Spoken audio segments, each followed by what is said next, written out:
Okay, if I could call us back to order to dive into another easy topic. After this morning's thick dialogue on polarization, we're going to be turning to the topic of race and religion, how they fit together. I think one of the departure points for the project is this idea that religion is at least part of the history of the American people, as Sidney Alstrom's book talks about. It's in play all the time. It's always in the room, whether that's slavery movement, to a question of whether a denomination could not keep slaves, to the 15th Amendment, to civil rights, and of course many other critical topics in our country. We have two speakers today to talk a little bit more about that. Eugene Scott is, as most of you know, a national political reporter, national political lead reporter for the Washington Post, and he will offer kind of a snapshot. We've asked of sort of where we've been and some of the distinctives, Eugene, that you've seen in this very difficult season of the last 18 months or more, and maybe a few silver linings, but all the sort of divisional and polarizing currents. Eugene has an awesome background. You can read about it in the program, from Phoenix to some other roles, writing on identity politics, Washington Post, and is privileged to have you here today. So I think he'll be talking a little about George Floyd, May 2019, Black Lives Matter protests, killing of Breonna Taylor in Louisville, and other evidences of racism caught on camera and flung far and wide on social media that has prompted politicians and clerics and others, pundits, journalists, to be entering into the world of police reform, questions, cameras, university admissions policies, the question of cancel culture, and other ways to potentially check structurally embedded racism that is, of course, extremely difficult to upend. And following Eugene will be Dr. Esau McCaulley, a New Testament professor and theologian teaching at Wheaton College in Illinois. Esau has managed in the last couple of years, it seems, to take a number of more progressive, more secular New York Times readers and others, certainly in the Christian world, by storm, perhaps because so much of his writing isn't two-dimensional and isn't stereotypical. And this excellent book, which I would commend as well, Reading While Black, that I've read half of and my wife has read all of.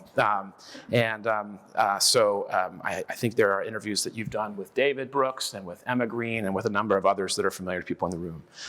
On the question of sort of what unique role has the Christian church and theology played in creating and maintaining today's unjust, radicalized racial reality, drilling down into the dynamics that you talked about this morning. And then also, how does Christian scripture and the role of Christian theology, the church, speak into these things and offer a way forward toward justice and reconciliation? So Eugene and Esau, thank you so much for coming and doing this, being here. Eugene, the floor is yours. Just to give you brief background about why I am doing this here a bit.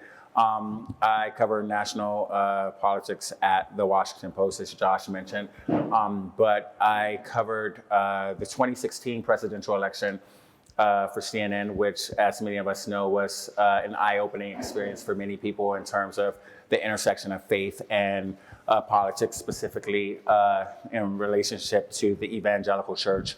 And I then came to the Washington Post to cover identity politics in the Trump administration, recruited in part by the awesome Scott Wilson, and continued to cover that through the 2020 presidential election. And going to share with you some of what I learned and noticed specifically from covering racial issues related to, of course, police violence and beyond, the role of the evangelical church as well as the role of the Black church in the 2020 election. And we'll probably finish a little shorter than we have time reserved so that we can have more time for questions. Just to get started a bit, so I want to focus on national politics broadly, but also the country's current reality of racial injustice and division, protests, and pain, and in many ways in which that reality dovetails with religion and politics. And so the reality of racial injustice and policing has led to many communities being introspective about how those inequalities manifest in their own spaces, including in faith communities. And, prior to maybe 2016, for more than a decade, there had been some significant conversations within white evangelical spaces, arguably the most influential voting bloc in America, about ongoing issues of racism. I'd argue that the most prominent examples of this may have been within the Southern Baptist Convention, which is the largest Protestant Christian denomination in America, usually tied to that organization's founding and its connection to slavery. But following the 2016 presidential election and white evangelicals' overwhelming support for Donald Trump, the candidate who multiple polls show most Black people voted against and most Black people believed to be racist, it became obvious that churches were not only dealing with past issues of racism within their congregation, but present issues. And there are a few reasons this conversation in this moment about the role of racism within conservative Christianity specifically seemed to reach a boiling point. One is something that we've been paying attention to for some time that seems not to be slowing down, and that is the declining number of people self-identifying as Christian in America. Anyone following Public Research and Religion Institute or Pew has noticed this. And for more than a decade now, polls have shown that young Americans in particular were increasingly becoming religiously unaffiliated. But prior to last summer, there had not been that much talk about the number of older Americans disconnecting from conservative faith communities, which is an admittedly smaller number, but not insignificant. And there appeared to be even little talk when we talk about the rise of the nuns, about the role of racism within the church being one of the reasons why people were disconnecting from church as a whole, and quite frankly, a lot of conservative faith communities. The second reason this moment reached such a boiling point within these communities is because after more than a decade of effort and emphasis on multiculturalism within largely white evangelical communities, there appeared to be an exodus from those spaces by Black people fatigued with seeing no progress on issues to combat racism within those spaces, or worse, noticing intentional efforts to lean into much of the racism that they believe had overtaken conservatism in general. So some of you who were around, and even if you weren't around Faith Angle Forum, but just in your respective newsrooms may remember those early reports. So Trump announced he was running for president in June 2015. By August, he was already leading with evangelical voters. And one of the main responses from a lot of people in media who were connected to evangelical communities was, I don't know anybody voting for Trump. And as those numbers continued to favor Trump, there was more of, well, I have to vote for Trump, a lesser of the two evils. But what multiple reports and data showed is that Trump did not win evangelical vote reluctantly. Like, people weren't dragged onto the Trump train. People were waiting for the Trump train, and not solely because of LGBT issues or abortion. And there's even polling from Fox News that shows that abortion was not the top reason that evangelicals voted for Trump.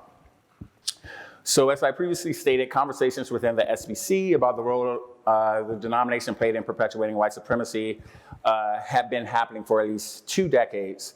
But we've seen an expansion over the past several years in which conservative Christian associations are being questioned about their various roles in promoting anti-Blackness. And so this might be very niche, but there are conversations about the role of evangelical seminaries and maybe the need for reparations in some of those spaces. White supremacy and people's missions approaches in terms of what they do internationally and aid-wise. And so I think this was all an extension of a summer where many people were asking about just how prevalent is anti-Blackness in conservative Christian spaces, or should I say in spaces beyond policing, but also in conservative Christian spaces.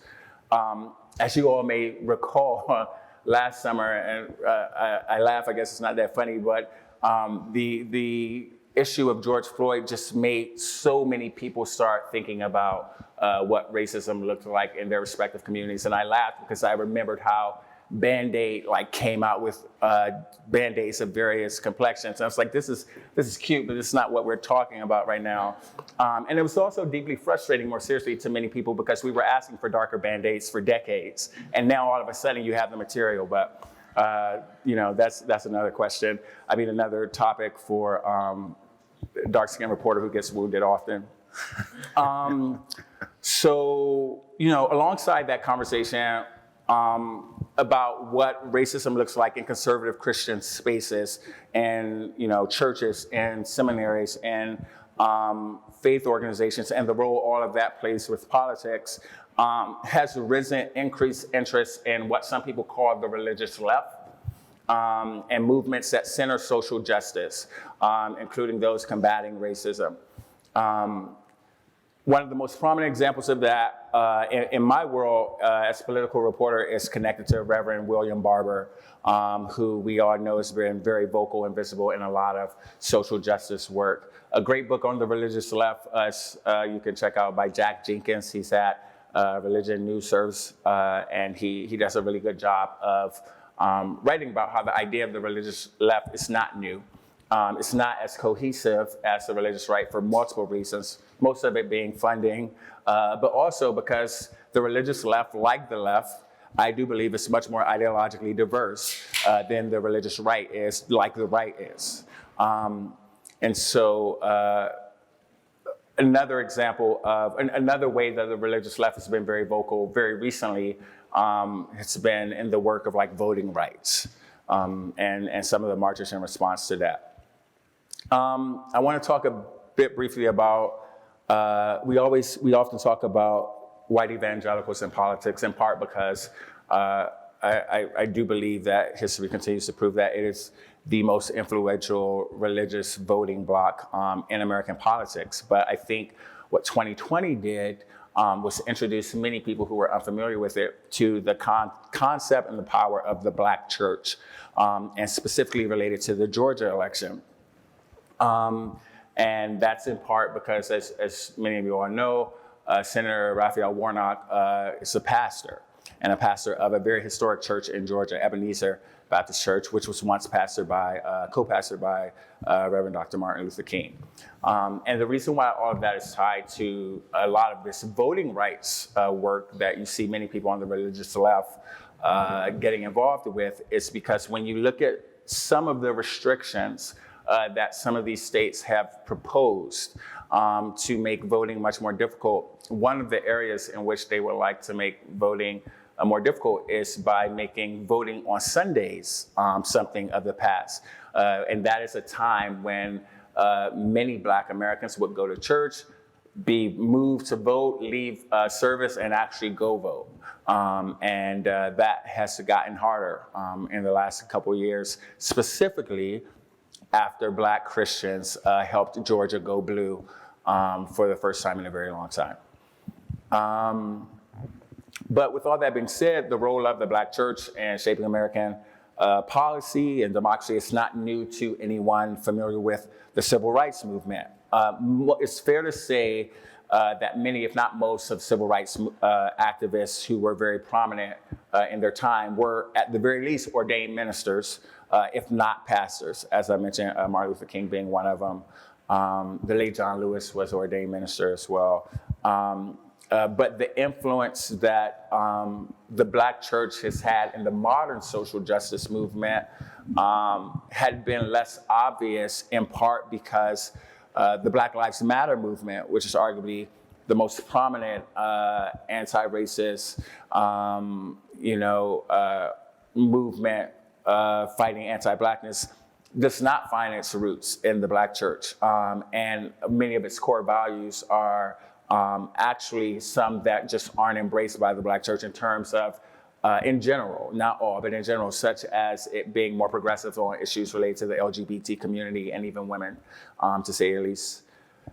So, as a journalist, with the role that the Black church played in the 2020 elections, and will continue to play in how we view voting rights and other issues, I think there's been more interest among journalists and political journalists in how do you cover faith in America more broadly, and especially when it comes to talking about a community that we haven't covered much, and many of us have very limited exposure to and background with and familiarity with.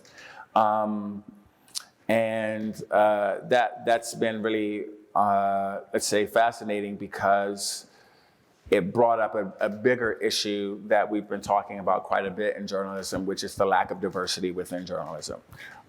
There are very few, even in places where there are large percentages of Black Christians, there have been very few people in newsrooms who have roots in the Black church. And that shapes, as you can imagine, how this community is covered. Let's see, I am kind of all over the place with my notes. One thing that was really interesting, I was asked to speak a bit about how, what this moment has done in terms of journalists reflecting on how they're covering race and religion in their communities.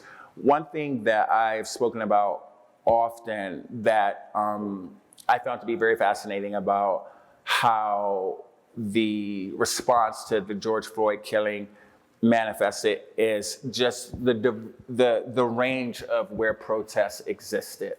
I covered, the killing of Mike Brown in 2014 after Ferguson, and back then protests were overwhelmingly Black and young. If you remember George Floyd, there were protests in Cheyenne, Wyoming, and Anchorage, Alaska, and I as you can imagine, those were not predominantly Black protests. But what I think was very important is if you went to some of them, the impetus was George Floyd, but you start talking to the people, all these communities had their own versions of George Floyd or something close to them. And many people in these newsrooms had not been covering these issues in this community. And it led at best to some type of reflection in media companies, to say, how have we missed this story so significantly?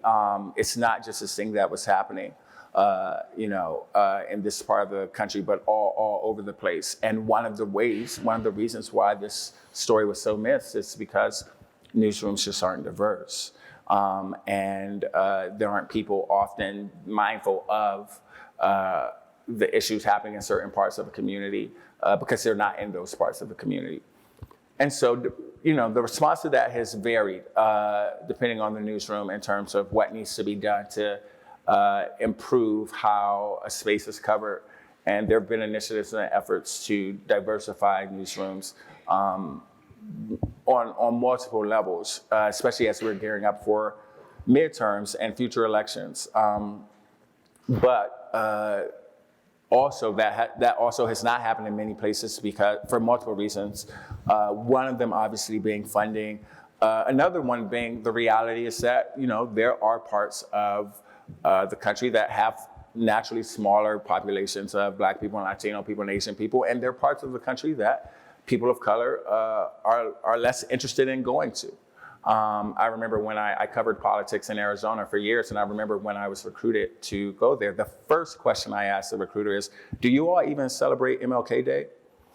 And he laughed, but it was uncomfortable. They did by that point, but those of you all old enough to remember is that all I knew growing up is that Arizonans did not like MLK, and so I was screwed. That, as you can imagine, those reputations are hard to get rid of even when you do make changes. And it definitely has led to how issues were affected in related to racism and police violence were affected in that community. I think that, for the most part, covers everything I wanted to touch, and will certainly be able to answer questions as they come forward after Esau. A little bit of a background to give what he said some context. I like to refer to myself as a son of the Black church. I grew up in Huntsville, Alabama. Shout out to the civil rights movement down the road from Birmingham and Montgomery and Selma, at least in the southern sense of the term, it's down the road. And I now teach at a white evangelical institution. And I've actually given versions of what I'm about to say before, but I've noticed that whenever I do, people always misunderstand me. So what I'm actually going to do is do two things, which is probably overly ambitious, but what can I do? I'm going to give you a 10-minute history of the development of white theology. And that's going to help you explain why Black Christian voices are always misunderstood. Because I think that we're often put into someone else's narrative. So I'm going to tell you that narrative relatively briefly, which risks me doing two things that are a problem. One, giving you an overview of white theology that you may be only vaguely familiar of, and then putting in a Black context after that. But I think it's at least helpful to get at why the Black Christian voice strikes us as unique and how we might have something to contribute to the current context. So forgive me, you guys invited a professor. I have two jobs. I'm a professor, but also, like they said, right for the New York Times, this is gonna be my professor-like mode. Can I do that? Is that okay? So I'm gonna do what professors always do, which is go a little bit back in history to the Enlightenment. You guys remember the Enlightenment when you were in undergrad? You remember the Enlightenment? At least nod. I'm used to having undergrad, so you gotta nod a little bit. So if you remember, the Enlightenment was the age of reason, when we kind of came of age as a society and we got rid of all of these kind of backwards religious views. We put aside miracles in the highlighting of the age of reason. At least you understand this? And one of the big issues there, as it relates to the white Christian story, is the doubting of miracles, the distrust of authority, real resistance of the supernatural aspects of the Bible. Is that the debate that broke out in white Christianity between one group says that you can believe in these things, another group that says that you can't. And what happened and what becomes progressive white Christianity is that we need to remake religion in a way that's acceptable to modern man. And today do a lot of searches for the real Jesus. You guys read these? You all publish these stories every year around Easter, the real Jesus. And then isn't it amazing how the real Jesus is basically a white Western progressive intellectual who loved everybody. Yeah, there we go. There we go. So this is what's going on during this period in white churches. But there's another thing that's actually going on at around the same time, which is the Industrial Revolution, which led to massive suffering and inequality, and especially as it relates to children working in factories. And so Christians started asking two questions at the exact same time that we actually fight about from this time forward, in my argument, to the present day. The first question is this: what is the role of Christian faith in responding to social ills? What does Christianity have to do with the Industrial Revolution, the mass inequality created by the increase in technology? Question number one. Question number two, how do Christians respond to these new questions related to the miraculous aspects of Christianity, like the resurrection and the walking on water? These are two things we're asking at roughly the same time. This kind of plays itself out in the white Christian context in what is known as the fundamentalist modernist debates. And as an oversimplification, white Christianity breaks into two parts. On one side, you have a group of people who have a strong emphasis on social action. It's called the social gospel. And they say it is an important job for Christians to make the world a better place. But those people who emphasize social action are also the people who say that the miraculous aspects of the Bible need to kind of go away. And so you have, in white Christian circles, social action, we should make the world a better place, but all of the kind of distinctively religious aspects of Christianity need to be revised in keeping with modern intellectual white society. And on the other side, you have what becomes the fundamentalists, who say, no, we need to keep these supernatural aspects of the Bible, but for whatever reason, they also say we shouldn't care about poor people. Now, exactly why this happens, it does. These two divides exist. And these are what I call the white Christian binaries. And one of the things really interesting about that is that even today, when we talk about what becomes the Democratic Party and the Republican Party, the religious right and the religious left, are basically these two arguments playing themselves out. One group says that the Bible isn't the word of God and we need to keep Christian morals, and caring about poor people is a little bit suspect. And then there are the progressive side of Christianity that says Christianity is only useful in so much as it furthers some social good. And now when this is my basic complaint, that when black people show up into this conversation, we're put into this narrative. We're either part of the religious right or the religious left.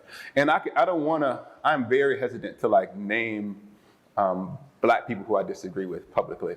But you can imagine the representative black conservative who they just put forward, who basically affirms this kind of genuine distrust for racism, rigidist conservatism, or a black progressive who is theologically progressive, but also cares about social issues. The interesting thing about telling this story, which is the way that the religious story is often told in America, is it leaves a lot of stuff out, like slavery, Jim Crow, and the entire black church experience. As white Christians tell their story, black people just kind of emerged in the 1960s, all born of James Cone. So it's like, people don't realize that there's a religion. And by the way, this is not a shot at James Cone, but basically James Cone becomes kind of the birth of what becomes black Christianity, because he reaches national prominence as a black theologian. And the problem with this is that it leaves out the entire history of the black church. Because one of the complicating factors in this, and this is one of the things that I say in evangelical spaces a lot, is that when evangelicals tell this story, they're the heroes.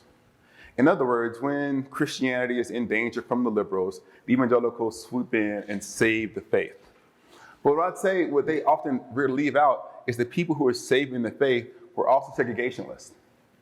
And the people who are on one side of what becomes the religious right were often the people who said, Jim Crow is fine, slavery is fine. And the other thing that I actually say is that what becomes the religious left also has this racist paternalism too, because the things like eugenics and other things that come out of the religious and secular left are also legacy. So you actually have both progressive manifestations of anti-blackness and conservative manifestations of anti-blackness that are just left out of the story. But they're told as if they're just these two different ideologies that are going on. Now what happens if instead, and the way that I like to help my students understand this, is that we tend to think of America beginning at the Mayflower. I know this becomes really common after the 1619, but this part preceded this, but I'm glad they talked about this. We kind of can tell the American story as a bunch of people encountering white people and white people responding to them. So kind of you imagine the white family that goes through history, they encounter the indigenous peoples, they kind of encounter these different groups, and they become more or less racist through time as they encounter different groups and they kind of go through history. And the story is centered by a white frame in responding to what's going on in a white context. And I said, well, what happens if you tell the story in the opposite way? But not just the story of America, but the story of Christianity, beginning with the black person who arrives on the slave ship. How did they experience Christianity? And that shift is what I want to actually talk to you about. How does the story sound differently when you talk about the beginning of Christianity in America from a black perspective? Now, I'm going to read a quote that was given to an African-American congregation, slave congregation, before they would agree to be baptized in the 1700s. And I'm just going to read it because it's important for you to hear. You declare in the presence of God and before this congregation that you do not ask for holy baptism out of any design to free yourself from the duty and obedience that you owe to your master while you live, but merely for the good of your soul. So in other words, they came down into the plantations, and the white churches said, we will baptize you under one condition. If you agree that Christianity cares only about your soul and not your body. As you can imagine, this was not a super effective means of evangelization, so a lot of black people passed on that offer. So Christianity, in the first attempt to evangelize black people in the South, was largely unsuccessful because who's going to accept it? We're going to be slaves forever.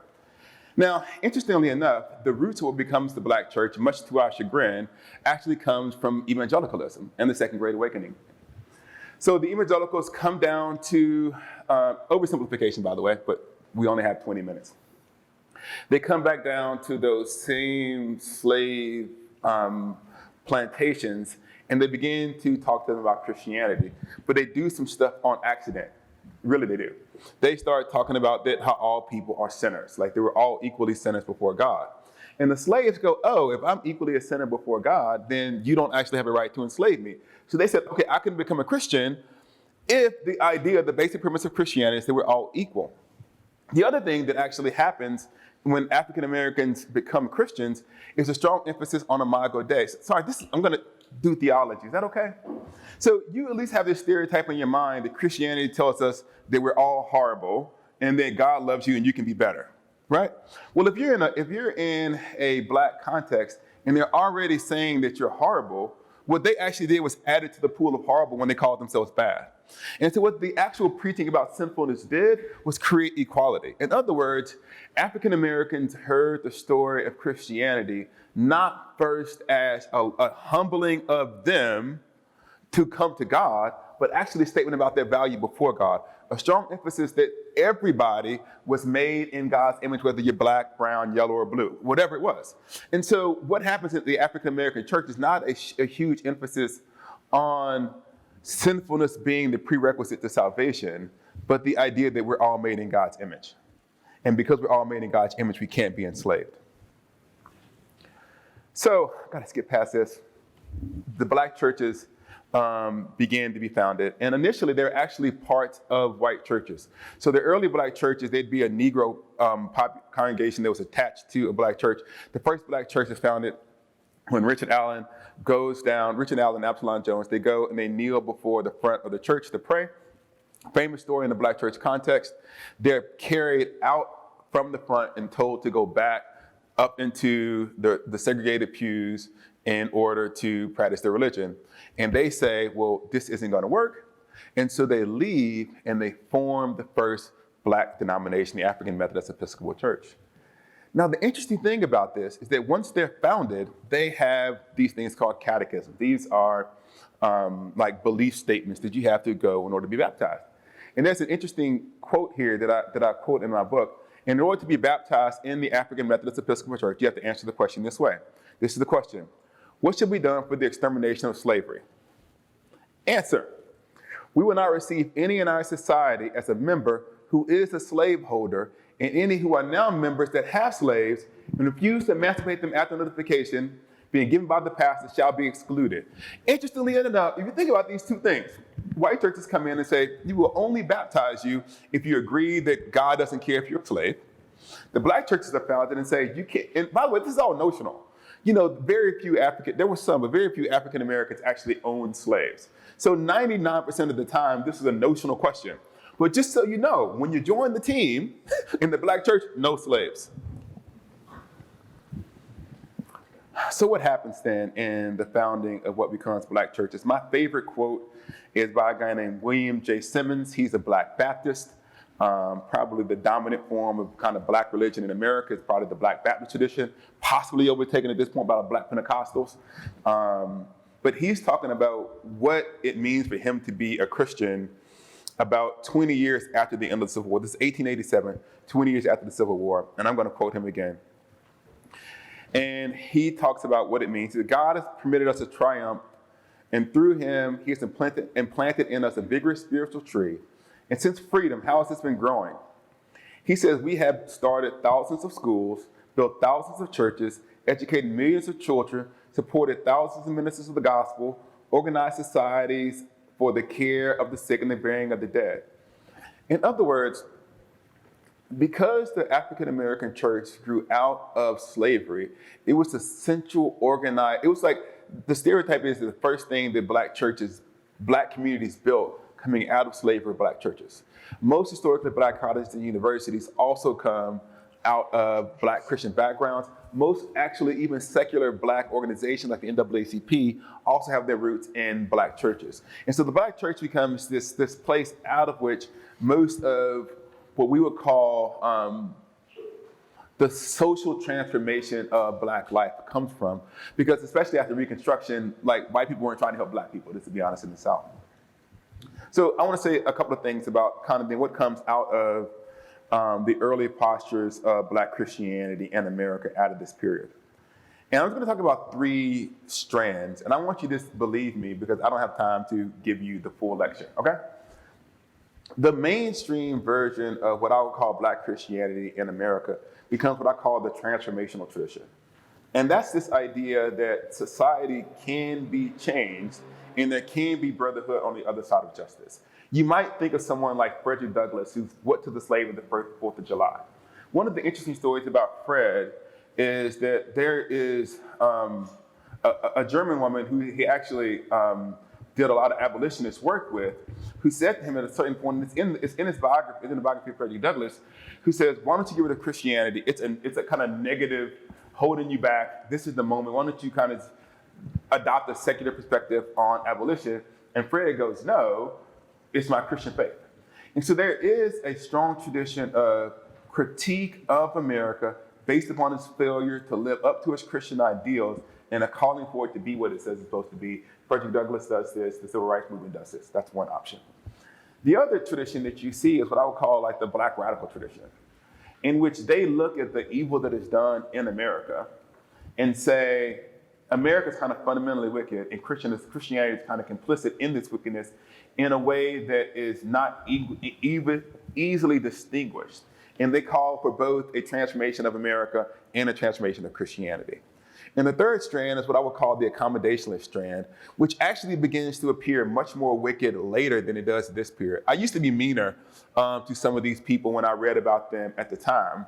But what I would say is there's a difference between the accommodationalists are people who basically adopt the talking points of majority white culture. They kind of don't push back strongly against the slavery movement, the abolitionist movement. They say we should focus on the salvation of souls, and they don't really push back on the dominant white narrative. But in that context, especially even during something like Jim Crow, like your life was on the line. And so there's this image of the entirety of the Black church participating in the civil rights movement. That's actually not true.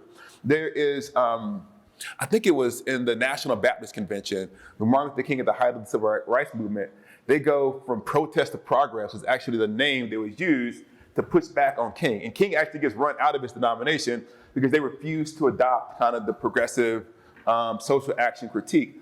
But that's much easier for me to say from the perspective of 2021, where being like socially, out there isn't going to get me killed in the exact same way. So I would say there's three strands that come out of the early Black church tradition: the transformational tradition, the accommodationist tradition, and the radical tradition. And I'm almost done talking now. If you then look and say, well, then what is actually the legacy of the Black church in America? And then it's this. Because the Black church in America is born during the period of slavery, it never had the luxury of separating the spiritual from the political. In other words, from the moment that they heard about Christianity, they had to ask themselves this question: what does this God have to say about the enslavement of my Black body?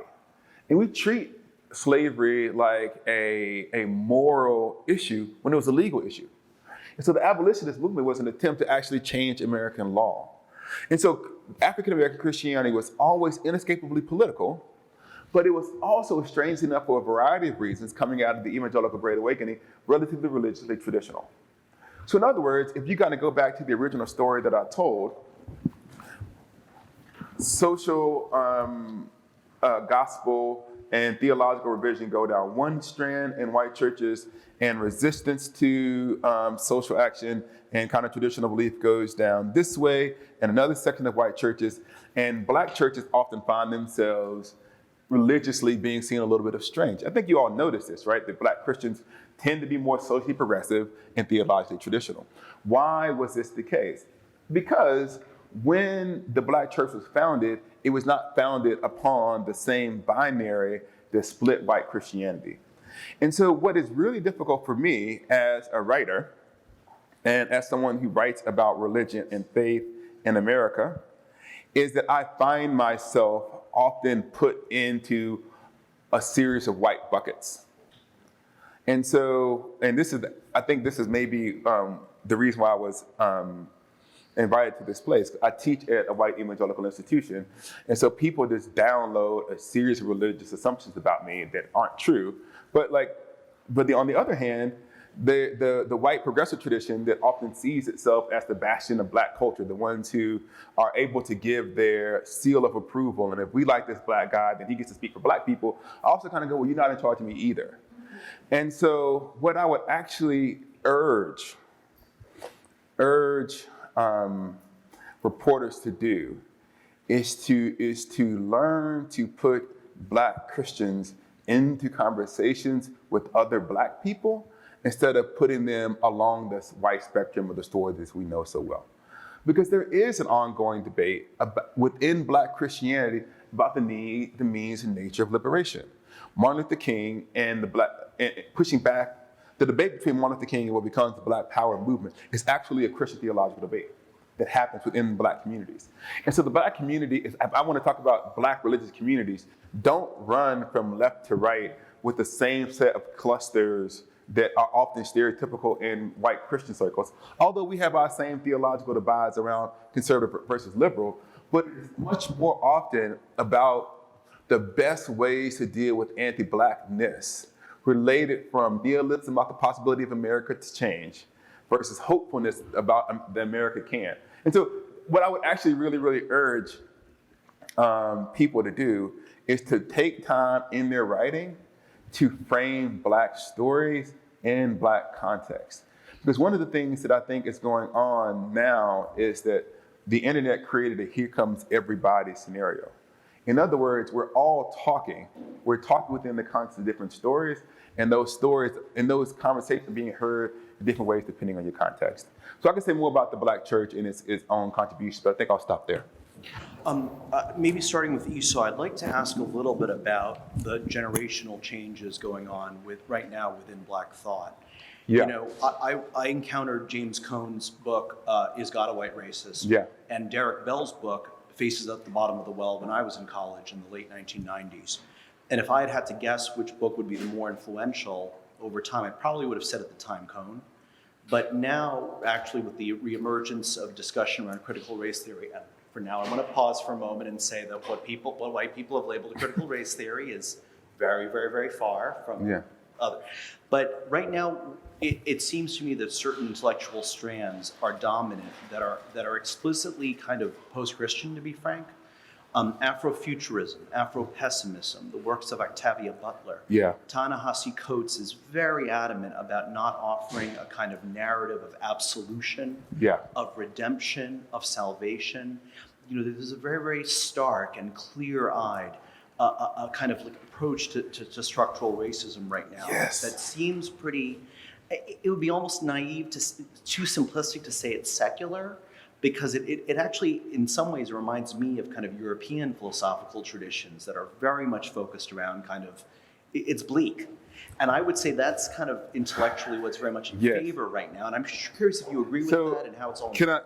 I think that conversation is really important. But let me tell you what frustrates me about how it gets appropriated. In other words, Ta-Nehisi Coates and others arrive at a secular view of the world rooted in kind of a certain analysis of the Black experience in America, which is actually relatively common. Like I'm saying, like the Ta-Nehisi Coates stream of Black intellectual thought can be seen in people like W.E.B. not conceptually in the genealogy, yes, more like W.E.B. Du Bois is kind of skeptical about. But what happens is those conclusions are actually adopted by white progressives who came to those conclusions for different ends, and then the Black secular person becomes the voice of Black people. You see how that works? So Ta-Nehisi Coates is not seen in dialogue. That's what I was trying to say. He's not seen as a dialogue within a larger Black church. He's conforming the white secular progressive narrative. And so that's what I would say is I think that there's a long history. And that's why I tried to say that like the Black radical thought is been there from the beginning. It's not new. Like Ta-Nehisi Coates is he has his own set of intellectual issues. And so what I would actually like to see is a dialogue between putting Ta-Nehisi Coates into that context.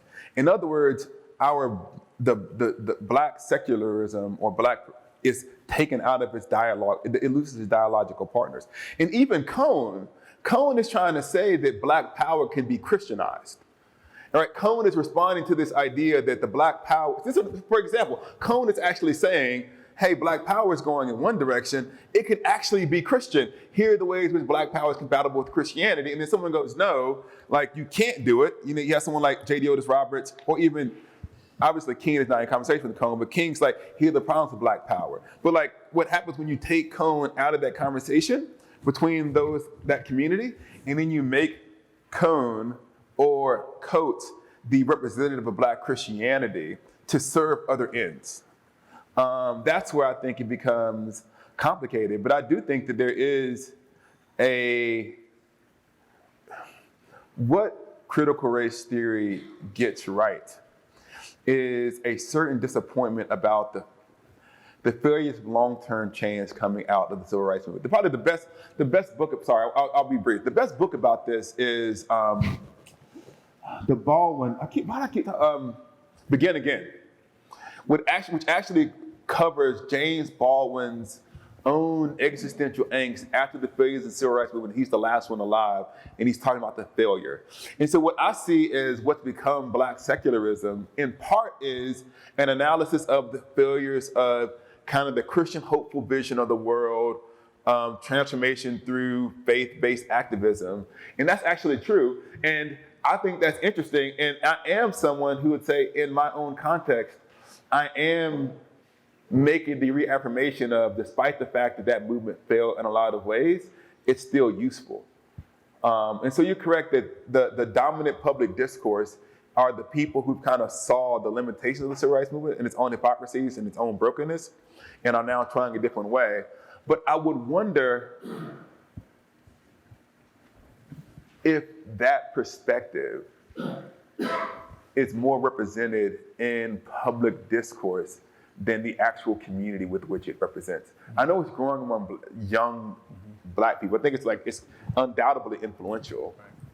But I do think there's other strands of that tradition also. Because there is, it's important to say this out loud, there's an idealized picture of the civil rights movement in which all of these civil rights leaders were like these wonderful Christians who were just like out saving the world. But there's been lots of studies about how women were mistreated in the civil rights movement. Right. And especially how some of the things they did that were influential in that movement were suppressed. And so the Black church is going through at least part of my reading what happened to evangelicalism is no one paid attention to it like as a real object of study.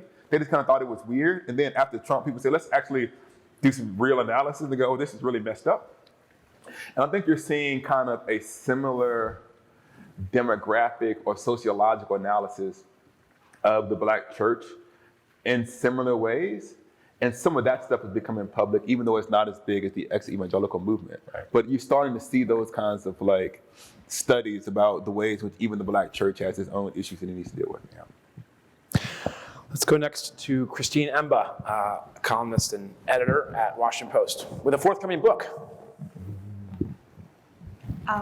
Yeah, thank you for these presentations. They were both really interesting. I actually was sort of wanting to follow up on that question. I think that you, Esau, are really correct, in fact, that some of the most popular Black writers and thinkers in liberal circles, or the most celebrated, do tend to be the ones who agree with like that particular agenda, which kind of makes sense. People love people who agree with them, especially if it's flattering to have that person agree with them.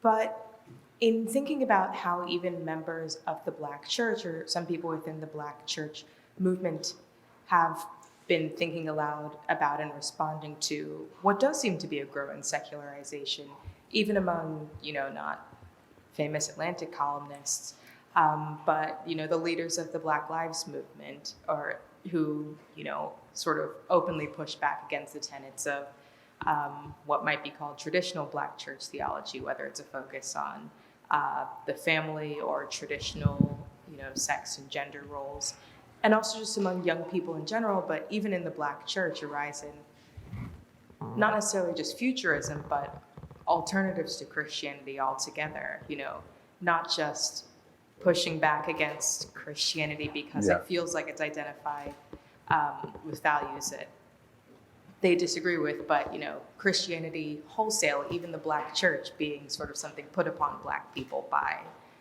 an outside oppressor, a white community. That thinking seems more visible to me lately. And also it seems to be drawing people in the same way actually that, many white and other millennials and young people are leaving religion and church movements. Where would you locate that? Because I don't think you can just say that they're the favorites of. Oh no, I'm sorry. I apologize if I said that I thought it was. I apologize if I implied that it only exists in that. What I was trying to say is that white reporters tend to be drawn to that story. I think that African Americans have, first of all, it's a more open culture. And so if you have a more open culture, people have more options. They're going to choose to do other things. That's the first part. And the second part is what I was trying to get at earlier, is the sociological attention to the failures of Black Christianity that have become more public. And that's what I was trying to get at, that even though it's not public in the same way that these ex-evangelical stories are, there's been a lot of studies about some of the things that Black churches have done poorly as being one issue. I want to say, I think that, I want to talk about, sorry, this. In order to answer this question, I got to say a little bit about like theology, forgive me. One of the things that happened coming out of Black churches is because there was not a lot of infrastructure, Black pastors were also involved in industry. So the Black pastor was the most educated member of the community. They were both the pastor and the businessman. And because most Black churches were Baptist in their polity, there wasn't a lot of checks and balances. And so what you actually have is a lot of concentration of power in Black pastors. But Black pastors, because they were also mediators to the white community, a lot of influence for corruption. So the Black pastor in a Black church was sometimes the economic, political, and religious center of that community. Well, that's a whole lot to ask over 100 years of people not to go corrupt. And what you actually had is the corruption of the Black pastorate because of access to these things. White churches aren't expected to be the social, culture, like it's different. And so what you have is kind of the stereotypical, part of it is the stereotypical Black pastor who then perpetuate religious trauma upon people. And so I think that some of the corruption of the Black church are also a reason that leads people to begin to not just see hypocrisy in what Christianity does as its complicity, like with whiteness and those things, but actually within Black communities. And so I would say that the religious trauma visited by Black leaders in Black spaces is one reason. The expansion of religious opportunities is going to always lead to people choosing to do more than the other one. And you have the actual complicity of Christianity in anti-Blackness. So all of those three things are things that I think are, and then, the fourth one, the expansion of the Black middle class, which led to it no longer being worth it to participate in the civil rights movement, and kind of the Black churches pulling back from that justice work, being replaced by secular organizations. And so it wasn't like when the Black Lives Matter movement started, they like pushed Christians out of the way. The Christians are already in the streets because, the expansion of the Black middle class led to kind of the Black suburban pastorate. So there are a bunch of problems going on with Black religious spaces. There's another one that's a much larger conversation about what happens when Black Christians go to majority white institutions and kind of the breakdown of religious cohesion from Black church, the HBCU, back into Black communities, where there's a much more closed and symbiotic system versus going out into the wider majority white institution, which weakens Black churches. So the Black church has a lot of different factors leading to why it became what it became. Because now Black pastors aren't beholden to people in Black communities, they're beholden to people who are in white suburbs who then drive into their Black churches. And I'm going to follow, I promise I'm almost done. Eugene, this was a question for you too, I guess. I feel like I've been maybe just hearing rumblings of these fissures unrelated to relationships with sort of the white outside world, but is that something that you see represented in politics and political action, or has it risen to that level of visibility? I'm thinking of, there may be fissures within the Black church, but, still got together and elected Joe Biden, right? How big are those fissures? I think about this often. I was, more than 15 years ago, profiled in a book by David Kinnaman called You Lost Me, which was looking at,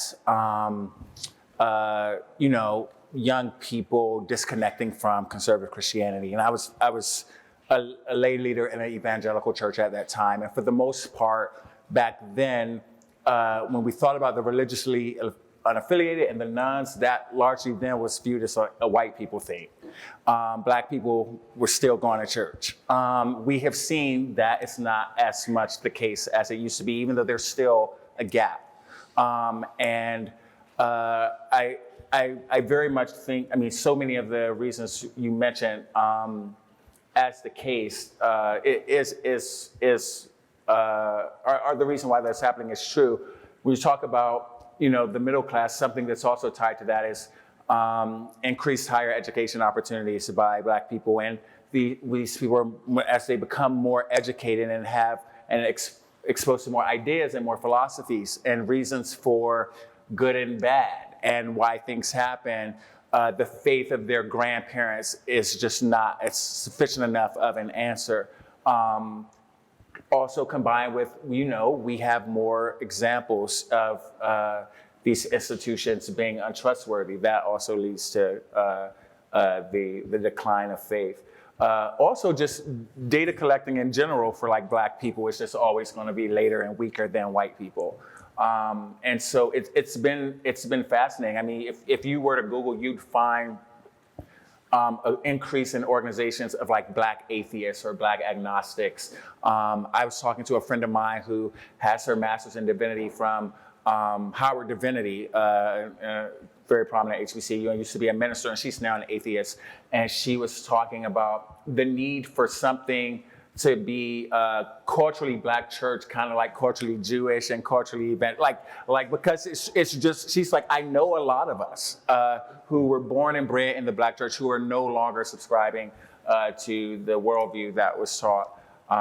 And 15 to 20 years ago, I did not know these people, but I probably know, I'm an elderly millennial, and I probably know more Black agnostic and atheists than I can count. Yeah. And I would agree. I write most of the things that I write with that community in mind. People who were once affiliated with Black churches who are now skeptical, precisely because they've seen the irrelevance of Black religion to deal with issues of the day. So when I wrote on George Floyd, I wrote about from the perspective of the Black church, precisely because I wanted people who read it to at least see that aspect of the tradition, because I think there is a strong knowledge. One of the other things, and this is what I mean when I say things that are off the radar, because you asked the question earlier, there's been a lot of research now about African Christianity, precisely in response to this idea that Christianity is the white man's religion. Right. And because it's come through the slaveholders, and there's been a strong emphasis, interestingly enough, on African Christianity, which ends up being not Baptist, but it's Coptic. So it's funny that there's these Ethiopian Black churches and these Coptic Black churches are being presented to Black churches as evidence of the example of Christianity coming into Black spaces after colonialism. And so I have seen it, but it's showing itself in a variety of ways. For example, I've just never seen any national column about the turn to African Christianity in Black churches, which is weird, because Black Baptists talking about Coptics who are singing a cappella psalms, and those little pictures or those YouTube clips of those churches are spreading around Black communities precisely because of the problems that you're talking about. Let's go next to one of our speakers, recruiters, Scott Wilson. Two questions that maybe you both could answer. One is, maybe you could explain a little bit about during the Civil Rights Movement and the Black Christian church and the fracturing of that movement into what emerged as Islam for a portion, a segment of Black nationalists in particular, and the rise of Islam within the Black community and what that says about the Black Christian church. Are these people that saw the Black Christian church as accommodationist, that strand you talked about? Are these the radical strand that it just couldn't hold them anymore? And so in the prison system, Islam is, very strong in its recruiting. I won't say stronger than Christianity, I don't know, but really makes a lot of progress in recruiting there. Or is it just a posture of resistance, basically, to the American system and the accommodationist Black Christian church in particular? The other question is, and there's probably more for Eugene, we heard a lot during the Trump administration that Trump, quote unquote, gave license to large segments of society to be racist, to say racist things out in the open that they never would have before. It seems kind of simple. And I'm wondering just kind of your assessment of that, kind of that phrase and that motivation, if that holds water for you. Briefly before Esau talks about Black Americans leaving the Black church following the civil rights movement, because he has more historical knowledge in that area. I was just going to note, and there's a new Ken Burns documentary on Muhammad Ali that many of you all may have heard about that I haven't seen, but have text a lot about. And I only bring it up because while not by no means relevant question, it's always important to know that the percentage of Black Americans who are a part of the Nation of Islam, it's way smaller, way smaller than the mainstream media has ever given it. And that doesn't mean it's insignificant, because Malcolm X and Elijah Muhammad are two incredibly influential Black Americans, especially during their time period. But while there definitely was flight from the Black church during that period, it was not by the numbers that people tend to think. I think that one of the interesting things is, and maybe I should, it's funny because I probably should have used the language Black religion rather than Christianity during the earlier part. So when I talk about the spectrum, the Nation of Islam was ever present in my own context. And I considered joining the Nation of Islam when I was in middle school. Because everybody did. It felt like everybody thought about becoming a Black Muslim, but nobody did. In the context, he did. You thought about it too, Malcolm. So I will tell you, X by Spike Lee was an incredibly influential. I remember while we were a very Baptist family, but my younger brother was in 4th grade reading the full autobiography. I read of the Malcolm autobiography X. in 6th grade. Yeah. And so what I wanted to say is the critique of Black religion. And Malcolm X did a great job of it. The perpetual question is this religion any good for Black people? Seeing both in Malcolm X and in different manifestations now in the Black secular movement has always been there. There is no, you can go back as far as you want to these debates. And that's what I'm trying to say is that debate has always, from the Christian perspective, it has actually been good for Black churches because it's kept them from resting upon their laurels. There's always been someone who's standing outside saying, you're not doing enough, you're capitulating. And during different points of the history of the Black church, that's been more or less true. And so I don't know if the Nation of Islam has ever been as influential as it has been covered, right. But the voice or the criticism of Black faith has gained more sympathetic hearings at points of pressure. So the Nation of Islam gained a sympathetic hearing in the context of the civil rights movement because it was a time of reckoning with anti-Black racism in America. We're in the Trump presidency, the criticism of Black religion to not transform society the way we promised is also gaining a fresh hearing. So there's a historical context in which this actually happens all of the time in the history of Black America. We periodically look up and go, is Christianity working for us? I mean, you can go back to the abolitionist movement. There's always this idea of, is this the right thing for us? And so I don't think there's ever been a time when that question hasn't always been there and pressing. What is unique is, I think, kind of the thumb on the scale of the fact that it's not working from communities that don't actually know the other parts of the Black argument. So I'm not asking for, I just keep reading this, I'm not asking for like a privileged pace, but for like a more nuanced wrestling with these things in public. Because for example, during the civil rights movement, I'm just guessing this is the case, but no one actually knew about the interior struggle of those Black denominations with King and against King, where they were asking within the Black church, is the civil rights movement a good thing?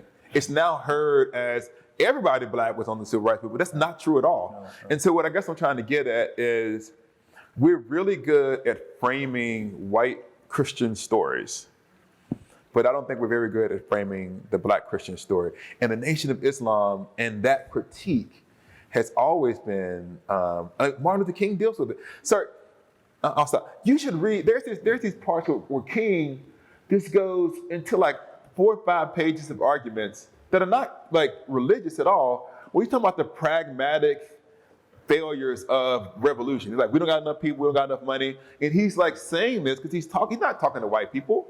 He's saying to Black people, we can't win in this way. And here are like 5 pragmatic reasons. You can read this in like places like Chaos or Community.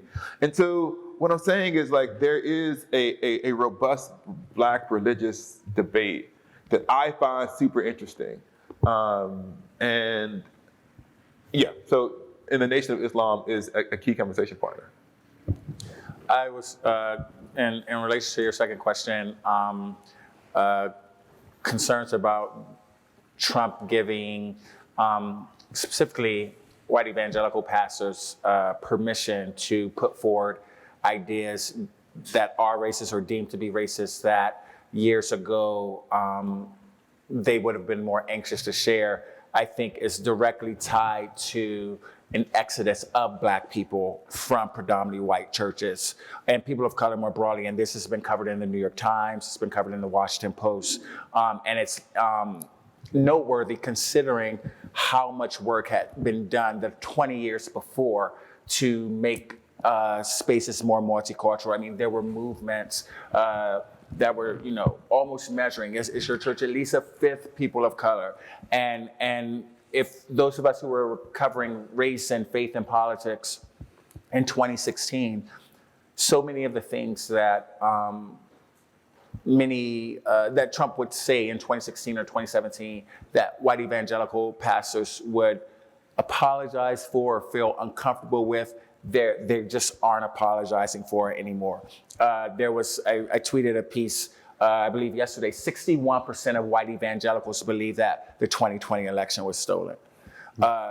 They are, to your point, very comfortable now. Not obviously everyone, but significant percentages backing things that, so many individuals have been working to view as deplorable. I mean, I remember I started at the Washington Post, as you remember, a week or two before Donald Trump was campaigning for the Senate candidate in Alabama, where he referred, when he was talking about NFL players protesting, he said, "Get those son of a bitches off the stage." This was in Alabama in response to cheers.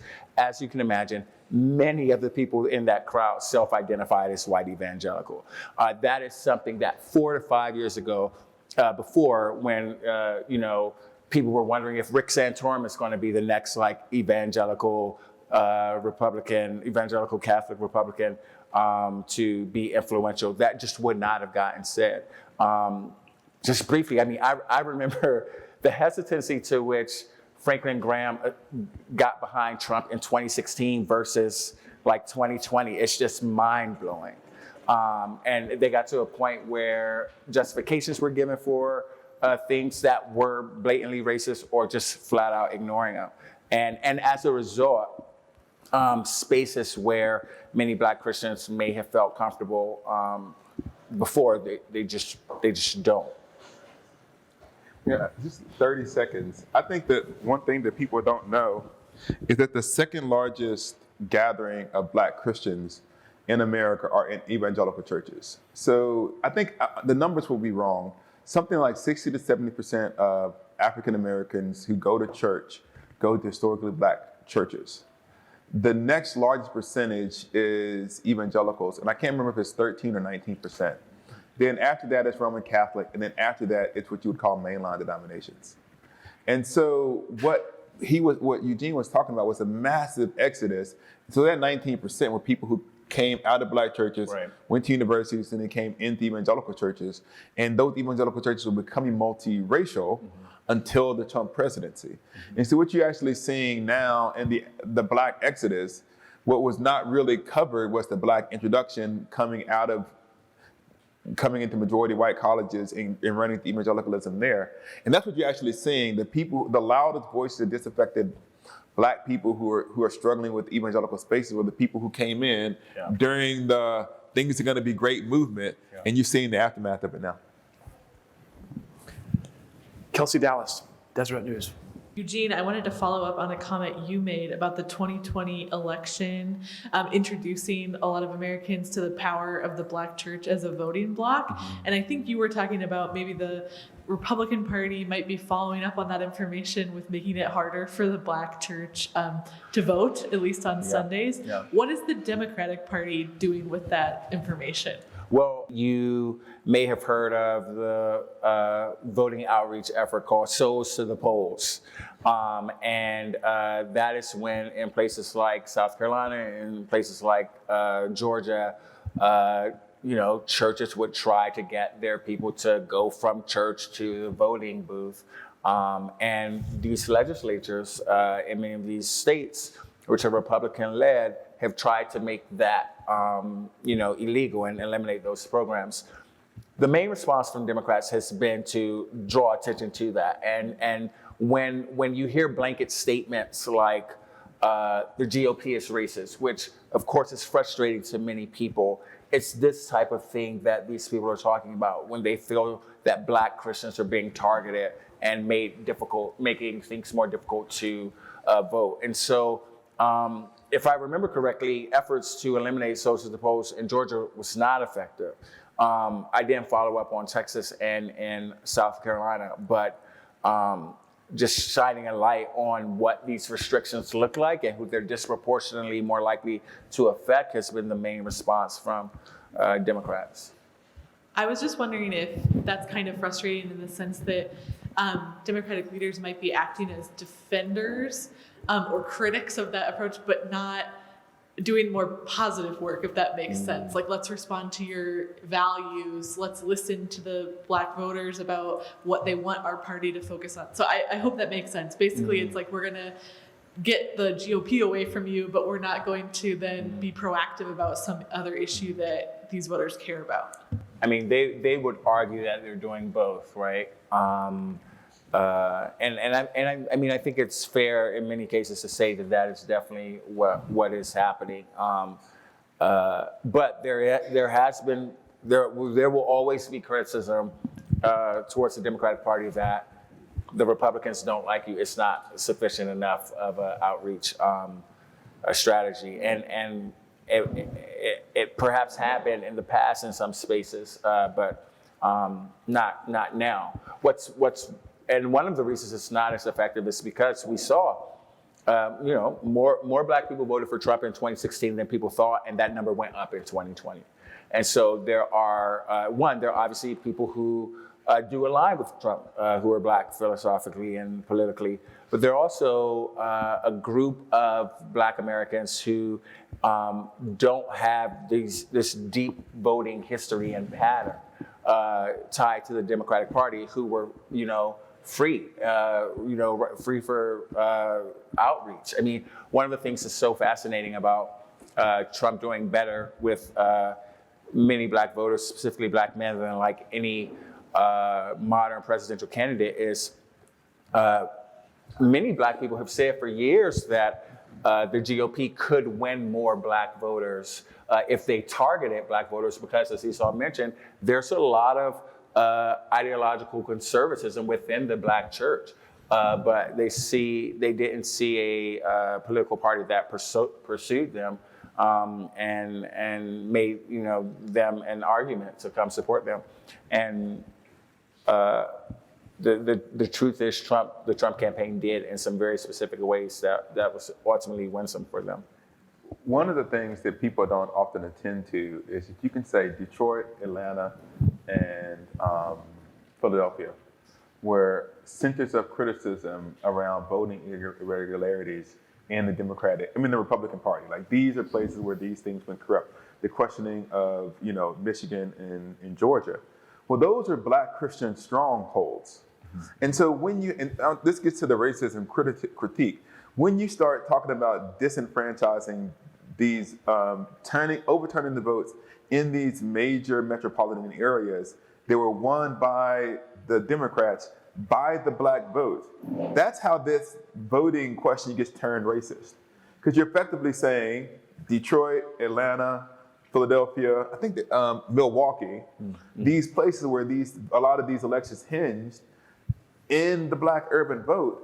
And when you start hearing people say, well, we need to slow this down, it is frustrating to hear these blanket statements of racism, but that's received in Black communities. Like, well, you're trying to overturn these places where the cheating happened, because the accusation of cheating is all over, there's a lot of Black people. And so that's where you get some of the racism criticism. So first up is Miranda Kennedy from NPR. Thanks. So Esau, I think you said at the beginning that the Black church is more progressive than the white church. No, I think that the frame of progressive and conservative is they're clustered along different issues. So what I was trying to get at is, if you look at something from the Nation of Islam on one end, all the way through to what you would call, I call it Black accommodationalism, and then kind of like the Black transformational strand. What I'm saying is, I don't think that the Black Christian tradition functions around defining conservative and liberal along the same sets of clusters that exist in white churches. But for what you would say, if I'm going to translate this, which is what I have to do oftentimes, is to say that Black churches tend to be socially progressive, in the sense that it tends to vote overwhelmingly Democratic. So in that sense, it tends to be socially progressive. You also said theologically traditional, which in white churches, those things are clustered together. The being theologically traditional goes along with being politically right-leaning.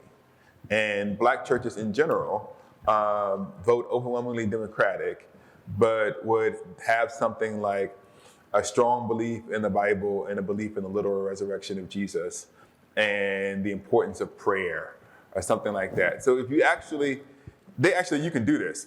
This is at least interesting to me. Sorry. The closest political cluster of Black political views are actually secular Jews. So if you start asking them political questions, like, we tend to line up with secular Jews on like a host of political questions. But if you then look at religious practices, we practice our religion, church attendance, Bible reading, prayer, like evangelical Christians. On issues of gender and sexuality, though, I don't think that the Black church is that different from like the white evangelical church. Is that correct, or is that also? We were just talking about this. Actually, the Black church is still traditional, but it's not as traditional as evangelical churches, generally speaking. But once again, I would say that defining liberal or conservative bisexuality is a white framing. I'm just saying, you could disagree, but like, that's what, if we say that what makes you a conservative or a liberal is based upon the answer to these sets of questions, who decides which sets of questions cluster you in what community? But I would say that, so for example, the abortion question is something like we were talking about the sexuality question. Right. I think it's 60-40 in Black churches. And I would guess it would be something like 80-20 in evangelical churches. I don't know the number in evangelical churches, but it's actually, even on those questions, it's not they don't line up in exactly the same way. But the reason why that's so important, and my white evangelical friends tend to be shocked by this, is because the reason why it's so important to note that framing doesn't always work is because in most Black churches, the abortion and LGBT issues are discussed so much less than white evangelical churches. The idea that would be a defining issue for these congregations is like shocking. That so many decisions about how people will engage politics in conservative Christianity are shaped around abortion and LGBT issues. One of the reasons why so many Black Christians do tend to vote left is because a topic that is discussed so much more is the idea of caring for the least of these and loving your neighbor as yourself. And ideologically, most Black Christians believe that that's a higher priority for the Democratic Party. Quick follow-up to that, Esau. If this is a room of journalists and your fundamental encouragement to us is to not get locked into one binary or our frame when trying to understand the larger story, the true story, the other story, do you have a meta piece of advice for how to actually do that? I mean, Sewell was talking about paradox and the craft of journalism, story. What's your advice? What's your best piece of advice for how to do it? I think about conversation partners. I always think about conversation partners. And if you just add the Black voice into a white conversation, it is often distorting. But if you have 2 or 3, like what I'm saying is there tends to be like 3 or 4 white perspectives and then the Black perspective versus 3 or 4 Black perspectives. And then or even having, or the other thing is the rhetorical use of, I'm going to give the alternative Black voice, but it's a crazy person. And I'm just being honest. So the alternative Black voice is this person who we all know is clearly ridiculous, but now now we've shown the alternative side. And so I guess what I would ask for is a more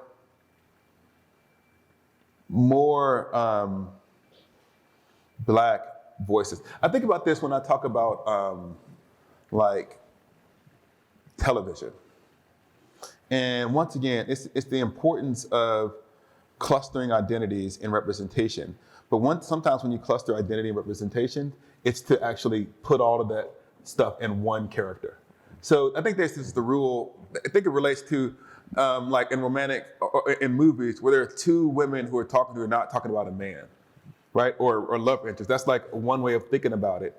And so are Black people allowed to have Black conversations that don't center how they fit within the white perspective for their readers? One of the things that I did in my book is I opened the book with the story of Outcast at the Source Awards, where a lot of white people didn't even know what the Source Awards were. But if you're a Black person from the South and you knew about the Source Awards and not explaining it. And so when I go into white settings and they start with Seinfeld references or whatever, it's like a white framing, and I'm always translating. And so what I like to do as a writer is disorient readers by putting them in a Black world without explaining it. And maybe that's bad journalism, but I think it's important to allow Black voices to argue with each other. Yes. That's what I would want to say. Thank you. John Fassman, The Economist.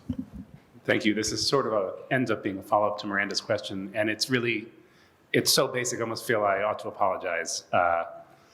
But again, I'm a secular Jew. This is just unfamiliar territory to me. You said that Black churches tend to be socially progressive and theologically conservative. I suppose I want to know what, in this context, is theological conservatism, and what would a theologically non-conservative church believe and look like? Something like the belief in the literal resurrection of Jesus, the belief in the importance of the Bible for guiding faith and practice. Does that mean there are churches that do not believe in the literal resurrection of Jesus? Yes. The main line. Yes. There are. And there are churches, there's a spectrum. There are churches that kind of think that the Bible is only useful so much as it confirms the current cultural, social, and political consensus of kind of left-leaning America. And so those are ways in which I would speak about the relationship between being theologically, I mean, when I say theologically traditional, it's nothing revolutionary. It's kind of like what Christians have always thought that Christianity was about. The Trinity, like just kind of normal Christian stuff. In the African church, theological conservatism often is aligned with social progressivism. Yes. What I think people don't really understand is that the sexuality and gender debates come later. That if you go back to the fundamentalist modernist debates, it's not about sexuality and gender. That's the way that this divides now. But this argument actually precedes that question. And so when we talk about, when you all hear theologically conservative, you think, oh, it's conservative on sexuality. But if you go back to when like these questions were being asked, the questions were about how do you think about the Bible? How do you think about the Trinity? How do you think about the resurrection? What do you think about the virgin birth? And then these things manifest themselves in a bunch of ways as different cultural warrior issues kind of appear that are important. It doesn't mean that like the black churches don't have like a traditional definition of marriage. And on the most part, they do. But if you dig beneath that, there tends to be more nuanced ways of talking about that. Nuanced, but like not complicated, right? Yeah. And so, as I think I mentioned, my younger brother is a pastor in Charlotte in a black church. And what he would say, because he's more conservative on this issue, like many people in his congregation, he would say, I believe that God's ideal is that marriage would be between a man and a woman. However, I don't believe that it should be legal to discriminate against gay people based on their sexual orientation. And that's why you see a lot of black people, to your point, sympathizing with the LGBT movement when it comes to policy issues, immigration policy issues, women policy issues, because one of the many ways in which they find common ground as this is another marginalized group. And so it's that's what I was trying to get at. And I don't know if you call that. So what you could do, is to then look and say, okay, on one side you have evangelicals, and then on the other side you have kind of progressive Christians. And then it's tempting to put black people as that position as in the middle of those two, without asking, well, why did they say this? Well, they say this because we're a part of understanding being in a marginalized community, therefore in a secular republic. I just think there's a lot more nuanced conversation. I think, not complicated. Yeah, it's not complicated, but it definitely is nuanced. I just want to say, cheap plug, Pew Research Center, February of 2021 this year, put out a great study called Faith Among Black Americans. And I know like chapter number 7 is on gender, sexuality, and chapter number 8, gender, sexuality, and religion. And chapter 8 is religion and politics. And they break it down like black Catholics, black Protestants, this is where they stand, how that compares to black Americans. It's really interesting and helpful. Eugene, who put that out? Pew Research Center, and they put it out this past February. So it's on their website and it's free. Okay, we got 5 of us. If you stick around, if you join this ecosystem, you might Alan Cooperman, we think, in the spring. So I can draw that out more deeply. We've got Elena Treen, Andy Hanauer, Will Salatin, Linda Kinsler, and hopefully Sewell Chan. So Elena, to you first from Axios. And this is more for you, Eugene. I'm just curious. I feel like a lot of, when it comes to identity politics, a lot of what I see of criticism, particularly of progressives and black progressives from people on the right, is like dismissing a lot of what we're discussing now and these ideals as being woke or wokeness. Yeah. I'm curious what your thought is on that and how, and I just find the idea really fascinating to me. I see this play out all the time on social media and in what I cover and covering politicians in particular. And I don't know how to tie it into the faith conversation, but from an identity politics standpoint, I'm curious what you have to say.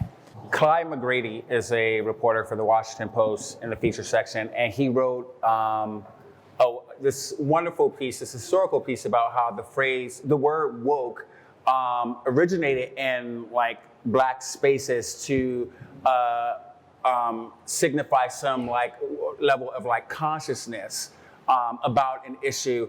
And it's now like a slur among the right towards anybody who is like remotely liberal. And I mean, it's a really good piece, and it's in depth.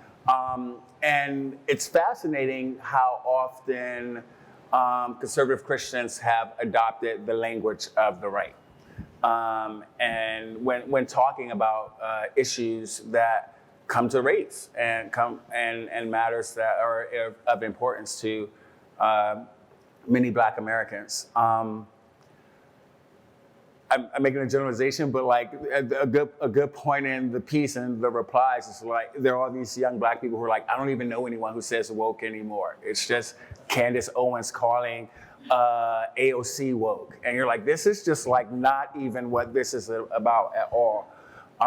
But one of the really unfortunate things about it, and this is not to like make a blanket statement about white evangelicals at all. There are a lot of issues that people in various faith traditions believe need more awareness and attention. And how do you talk about those things seriously without people dismissing you and trying to portray a caricature of you in ways that are often used to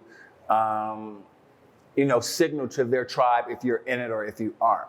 Like, I feel if you've never been called a woke journalist in your tweet replies by someone, maybe you don't completely understand what this is about. But it's an effort of some people to say that you're an outsider.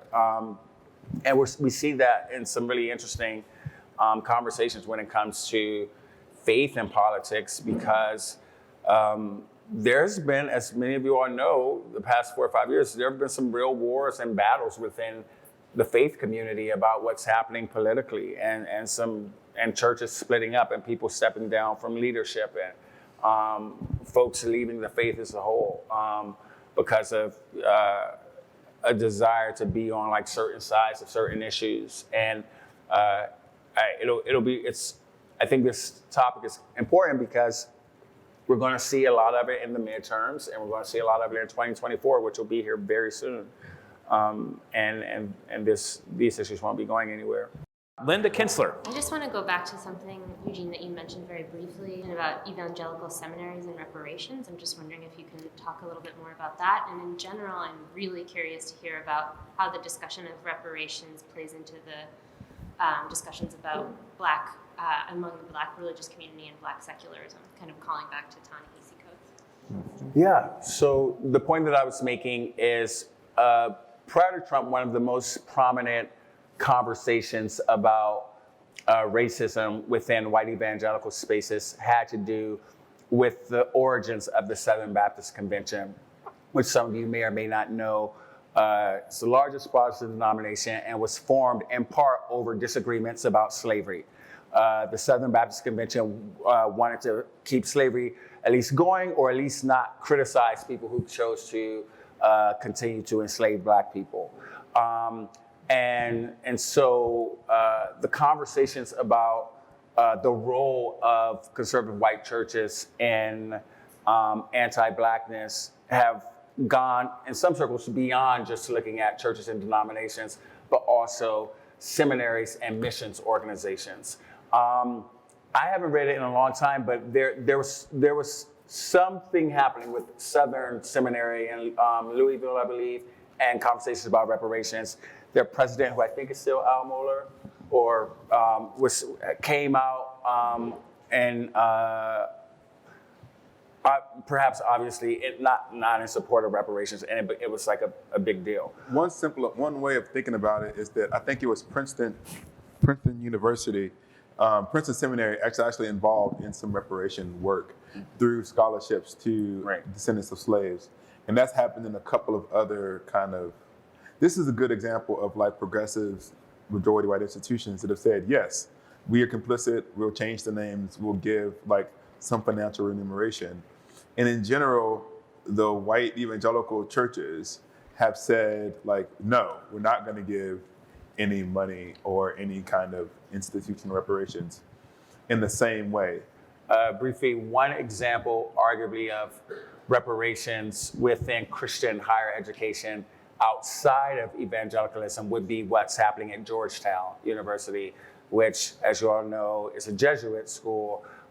It became clear a couple years ago that during a very difficult time financially, the university sold slaves. And now, to your point, in the your reference about the scholarship, in the admissions policy, if it is clear that you are a descendant of one of those families, I don't know how it factors into the decision, but it does get factored into it. Let's go to Naomi Ishisaka, please, from Seattle Times. Thank you. Eugene, I think you said earlier that Black Lives Matter was not rooted in the church. And I was curious if you thought that impacted its ability to have a ceiling of support for the movement, or if that made any difference at all. It's a great question. I would, I'm thinking, so these are two different answers. I can't help but to think about how much support existed for Black Lives Matter right after George Floyd. And then if you saw the polls 2 or 3 months later, it dropped off. And that has nothing to do with the Black church. That has to do with, there was a lot of attention on anti-Black racism in America. I think a lot of people wanted to be on the right side of history for 5 minutes. It's but when you talk about support for Black Lives Matter, there's not been a lot of talk about Black Lives Matter in the last year. And so I think a lot of or last 6 months, but when we talk about Black Lives Matter and support, a lot of that data is dated. But I would say initially, hesitation to getting behind Black Lives Matter among Black people was generational, because many of the Black Lives Matter leaders were younger. And the Black church we're talking about this a bit, it's very institutional, and there's a lot of respect, reverence for elders and people who've been in place in it for a very long time. And there was some thought about who are these young rabble-rousers coming and disrupting things and doing things very differently than we have. The interesting thing about that, as Esau mentioned, that is not a new approach. When Martin Luther King was getting involved in things, he was in his 20s. People forget that. And a part of there was a split in the National Baptist Convention and became the National Progressive Baptist Convention over the Civil Rights Movement. And so even, I think a lot of times, as Esau mentioned, people assume that every Black minister in 1960s was supporting the Montgomery bus boycott, and that's literally just not true. There are multiple Black denominations in the United States now. So the progressive, leaving aside the personality splits, but the Progressive Baptist Church in USA, I guess it's the name of it, exists because they needed a more socially progressive Black denomination that were more pro-civil rights. Now, at this point, I don't think that distinction still holds. I would say that most Baptists have kind of come around to, everybody claims to have been at Selma, but not that much. Right. Everyone has a photo with him out there. But the funny thing about it is, we ask about the support of Black Lives Matter, is that never in American history, outside of particular high points of social stress, are justice movements ever popular. So right after the water hoses come on, then people are sympathetic. But Martin Luther King's approval rating, which is never high, except for these moments where there was these, the bombing of the 4 little girls. And so on one level, asking the question about the popularity of Black Lives Matter movement could be seen as a general phenomenon of America doesn't, Black or white, support movements for justice on a broad scale apart from acute moments of suffering. And that's just, I'd be willing to be corrected. I know that's your area of expertise, but I think that's just a general fact. So we've got Sewell Chan and Jackie Calms. Let's get to at least both. Sewell, you're up. I wanted to just bring up two topics that we haven't quite touched that much on. One is the kind of role of the prosperity gospel and folks like the Reverend Creflo Dollar. And I'm very interested in general in economic inequality and precariousness, which I think is driving a lot of the polarization in America. And I'm curious about this kind of self-help gospel, prosperity-related, initiative led by folks like Dollar. And let me ask that first. My grandfather was called a chicken eater when he first started to go into the ministry. And so, because of the idea that they would prey upon, young families for fried chicken. And so the stereotype and reality of Black prosperity preachers goes all the way through kind of Black Christianity. And that's, once again, the manifestation of the threat. I just find Black religion super interesting. And I found Creflo Dollar super problematic. So I don't want to hear just as a quirk, but it's another manifestation of Black religiosity that is also driving some of the alienation of that Christine mentioned earlier. Yeah. Like the Black pastor with the BMW while the congregation suffers is a trope for a reason. Yeah. I always say we drive past 25 Black storefronts and then cast our eyes upon the Black prosperity preacher.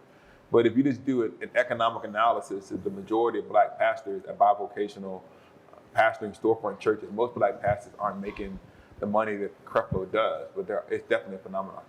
Yeah, I would say many Black pastors who get frustrated with being grouped in with the prosperity gospel have often said, we can't be living that life because y'all not giving like that.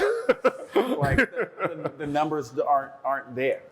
But I do think when we talk about this point earlier about the number of Black people and an increase in younger Black generations disconnecting from churches, it is definitely tied to I think broader concerns about financial accountability among younger people of institutions. Yeah.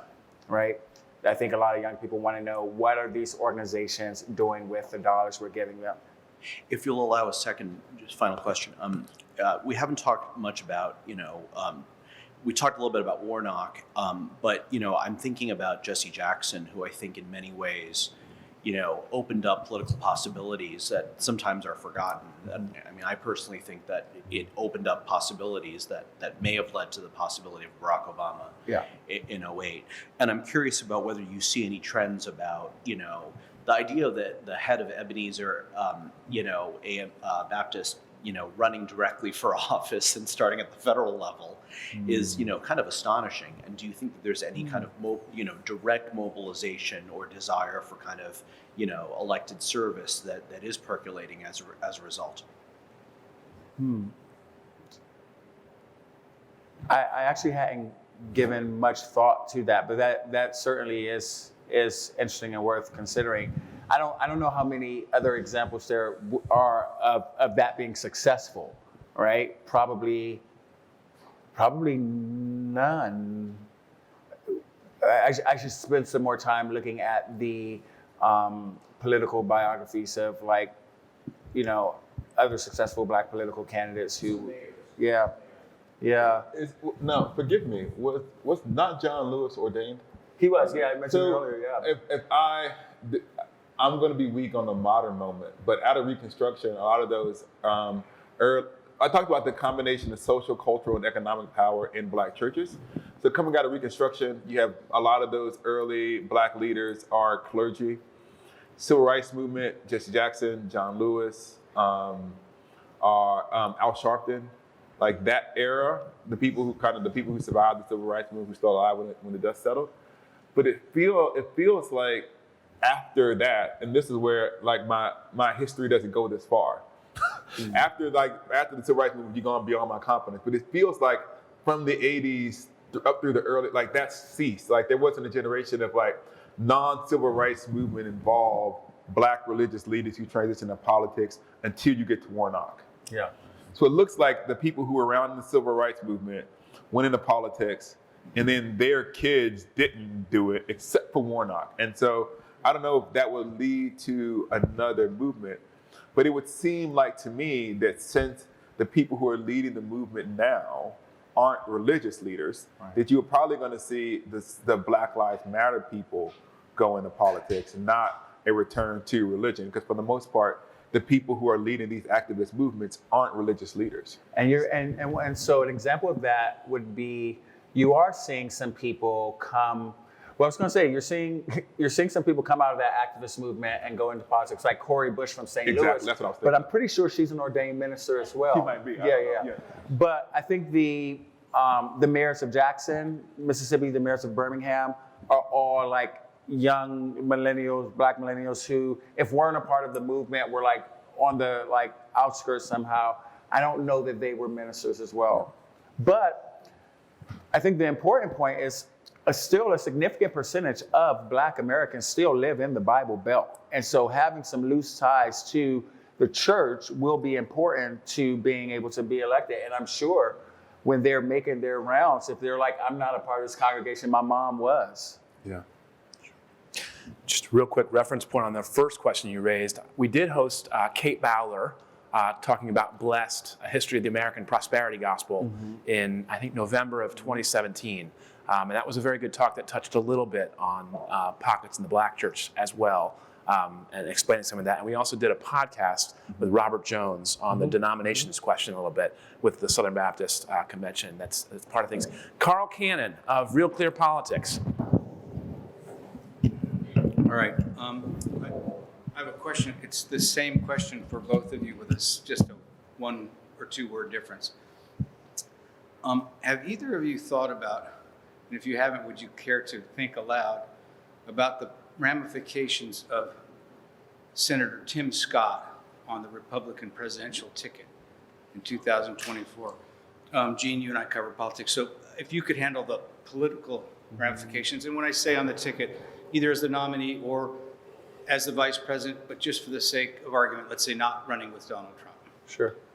And Professor, if you could, how that, such a development, sort of ruminate what that would be. That's the next chapter in what you've been talking about, the Black church in America, because he's an evangelical Christian and a member of the Black church. It would get super messy. That's my question. Yeah. No, I just briefly, I have thought about it.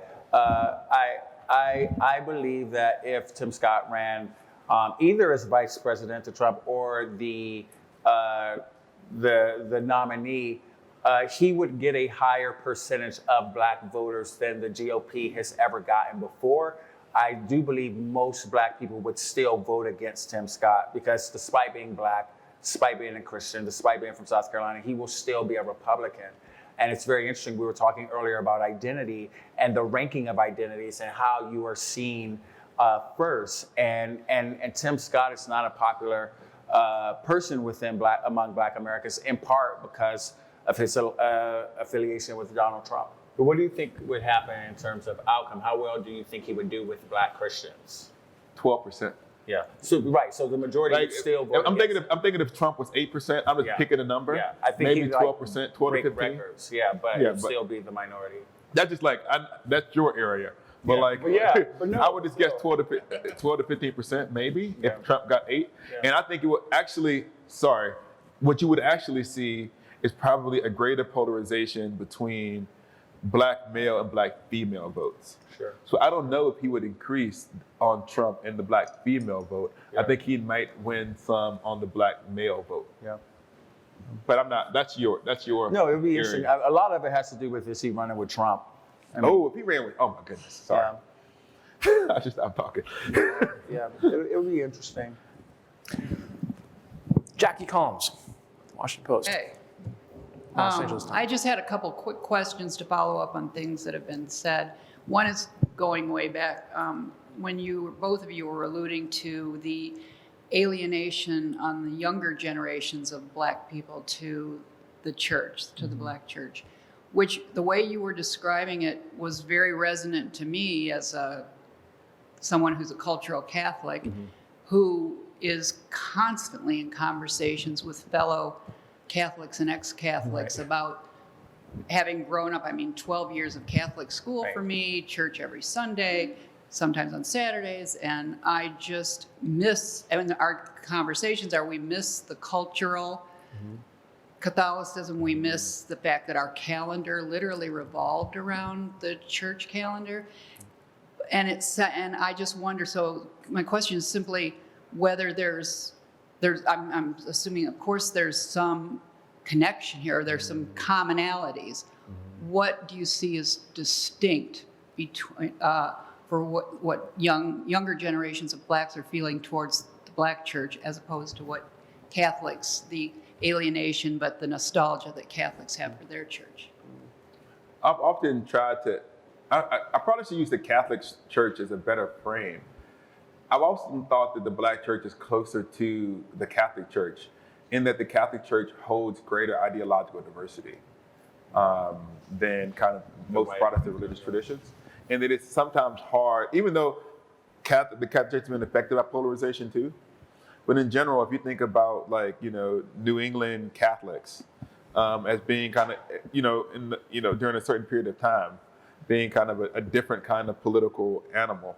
So I think that there is analogies between kind of cultural Catholicism and cultural black Christianity.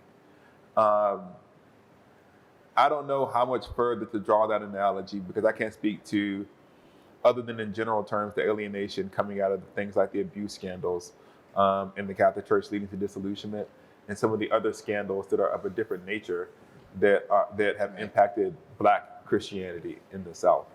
But I just can't speak to it. But I can say that as far as being like a cultural part rather than just a religious part of life, that the black church and the Catholic Church have that similarity. This is just based on my experience with many former black church, millennials or Gen Zs, is that while obviously not overly romanticizing it, they tend to have a higher percentage of positive thoughts about their upbringing in the black church than ex-evangelicals. And that seems to be a little more similar to a lot of former Catholics. I mean, there are just so many memes being shared by former black church kids that they know only other black church kids will get. And while obviously Twitter's not is representative of much of anything, the ex-evangelical movement seems to be a deeply wounded, angry space for a lot of people, featuring people who seem to really struggle to know anything even remotely positive about their evangelical upbringing, which is not what I have always seen among ex-black church folks. Lastly, a lot of people affiliated in the black church are really protective of the black church culturally from a race perspective. And so I know people who have disconnected from the black church who are very uncomfortable when white people who don't know a lot about it are criticizing it. But also there's a lot of close affinity to the black church from many of these people because of what the black church has given America culturally, right? Almost every great black singer has started in the black church, and I say this respectfully, and many of the white singers who mimic those black singers, right? And so their thoughts of that. I have a friend who, this is so niche, who's no longer part of the black church, and she's fascinated with what she calls black funeral culture. If someone dies in the South, and the eating and the food and the stories and how people talk about the families in the funeral. And so it's this just reminiscing of this time of life that, they're glad not to be a part of anymore, but wasn't completely negative. Mm-hmm. And the last narrow thing goes going back mainly to what Esau was talking about with John. If you were referring to especially for older generations of black Americans, the traditional, the conservative theology and the more traditionalist approach. And I wondered, because I've literally since Reagan's time have heard Republicans talk about, for those very same reasons, they thought they could make inroads with Latino voters, but they never talk about trying to do the same with black voters, which I've just always attributed basically to racism. But they just, when I would ask Republicans, they just said it would be, they're just too wedded to the Democratic Party. And I said, well, they didn't used to be. It's Right. all, you know. Right. My mother, in her time, I mean, the blacks were a Republican Party. Right. So anyway, but they just don't. So I guess the question is whether you would see, because of maybe the culture war issues and a traditionalism, that there would be any chance in the world that a Republican Party could set aside its racist bent these days, that it could actually make inroads with black voters. I was just going to say, I think the Republican Party now knows that it can make more inroads just because of how well Trump did.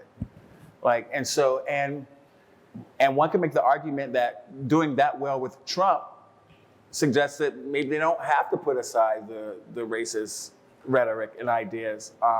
But the point could be, what if we did? Look how much better we could do. I think there are people studying how well Trump did with black voters to see what can be done better. But as I stated earlier, from what I saw, talking to the Trump campaign, their connection with black voters wasn't flipping Democrats to Trump supporters. It was connecting with black voters who didn't have a history of voting.